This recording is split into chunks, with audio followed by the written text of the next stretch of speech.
So, apart from that, the discussion about the bailout fund absorbs the other problem of the Eurozone, which is the behavior of the European Central Bank. Whereas we have a discussion on the parliamentary procedure to vote in favor or against a bailout fund, which puts Germany on the way to fiscal union. Mr. Trichet's ECB, for more than 3 years by now, practices, as a matter of fact, qualitative and quantitative easing. In the financial crisis, they quite proudly said that they would give, first of all, to Greek banks all liquidity they need, accepting all collaterals they would hand in, and in particular, Greek government bonds. So they did as well with Ireland and Portugal. So we have created, so to speak, a special banking zone, including the banking sectors of these 3 alien countries. They can refinance themselves at conditions the other banks cannot refinance themselves. This is totally in contradiction with the idea and the letter of the single market, where we have the rule, the fundamental rule of non-discrimination. How can it be justified that not only for a couple of months, but for years by now, ECB practices qualitative easing, creating different conditions of refinancing? This is not only a distortion of competition, which is fundamental as well, the common market, but it's a source of financial instability. So Mr. Trichet, against the opposition of the German members of the EC board, the Luxembourg member of the EC board, and the Dutch member of the EC board, has transformed ECB to an instrument of fiscal policy. And he has assumed the task of being the guardian of financial stability. The continuous policy of qualitative easing has created a discrimination within the European banking sector, within the banking sectors, the different banking sectors in the Eurozone. From May on, we had the phenomenon of the central bank for the first time innovating, pioneering, as they said, purchasing bonds on the secondary market, which, according to us, is a breach of Article 123 and a breach of Article 125 of the treaty, because the European Central Bank has no mandate to intervene on the market in these massive amounts. By now, they have purchased for an amount of about 160 billion. This is far beyond their boundaries. This is no longer open market policy. Open market policy serves as a sort of fine-tuning of monetary policy. The ECB conducts fiscal policy.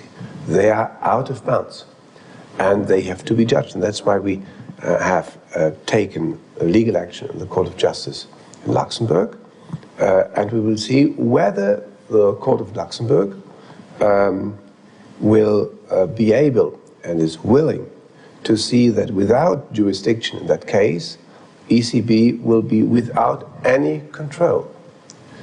We began our plea in the writ by reminding a man for whom I have the profoundest respect.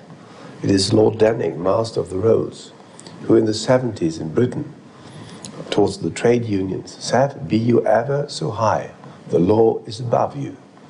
Be Mr. Trichet ever so high, the law is above him, and he deserves to get a ruling which limits the self-authorization, the self-empowerment of ECB as some sort of fiscal policy fire brigade man."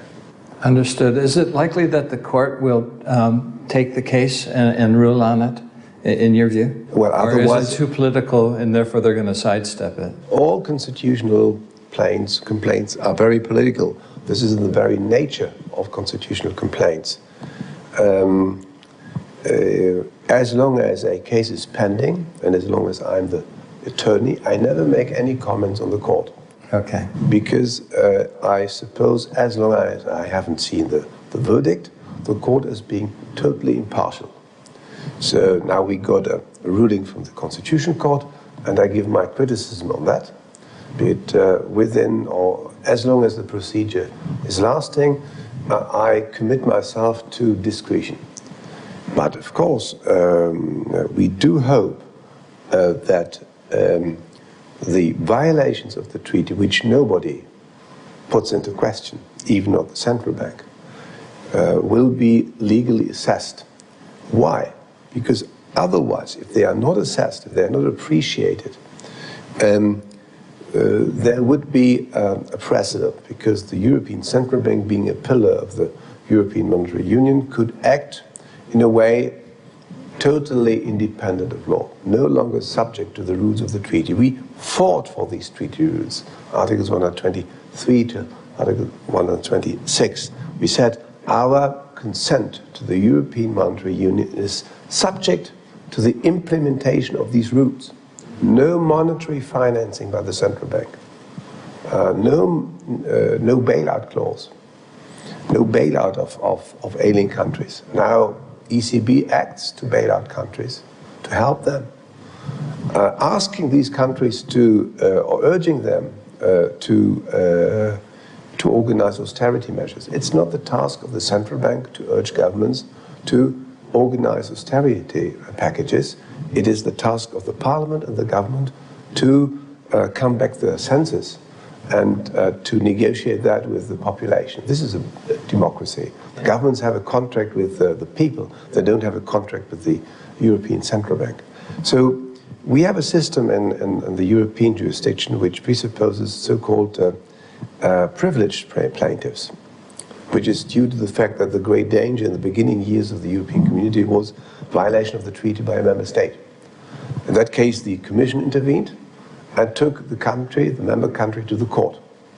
Or another member country found fault with the behavior of a neighbor, and they took them to court. So this is what we call the privileged plaintiffs. But today, we see that the member states of the Eurozone, the European Commission as the innate guardian of the integrity of the treaty, are a cartel, a conglomerate of institutional powers who, of course, have disputes between each other, but they are well united in the will never to take each other to court and to leave these normative pillars of the European Monetary Union in a legally undefined territory. So we would like to bring light to that legal territory, because all these rules serve nothing if they cannot be invoked by a citizen. So our trial, our action, our legal action is not only important for ECB, it is important to protect the European citizen against the violation of the treaty by European institutions. Understood. Were there any remedies in the treaty when rules would be broken, that people would be removed from office or anything of that nature? Yes, you can of course invoke breaches of the treaty if the breaches of the treaty committed by community institutions have a direct impact on your situation. So nobody knows for the time being what is the direct impact. But we interpret that in a very large way, because the jurisdiction which is at the origin of that interpretation goes back to the 60s and 70s, when the community had far less competences. With the Lisbon Treaty, there is a quantum leap of competences. And this quantum leap of more European competences must correspond to a stronger legal control by the citizens. I give you another comparison. Germans have very much fought for political independence of European Central Bank, because they believe very much in institutions like the cartel office or the insurance supervision or banking supervision, which are politically independent. That is to say, no government can give them instructions. No government could give the Bundesbank instructions to act in this or that way on interest rates.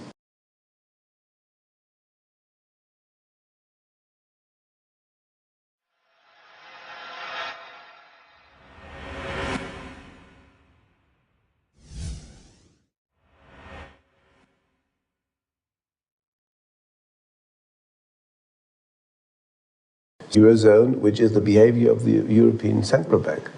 Whereas we have a discussion on the parliamentary procedure to vote in favor or against a bailout fund, which puts Germany on the way to fiscal union. Mr. Trichet's ECB, for more than 3 years by now, practices, as a matter of fact, qualitative and quantitative easing. In the financial crisis, they quite proudly said that they would. So, apart from that, the discussion about the bailout fund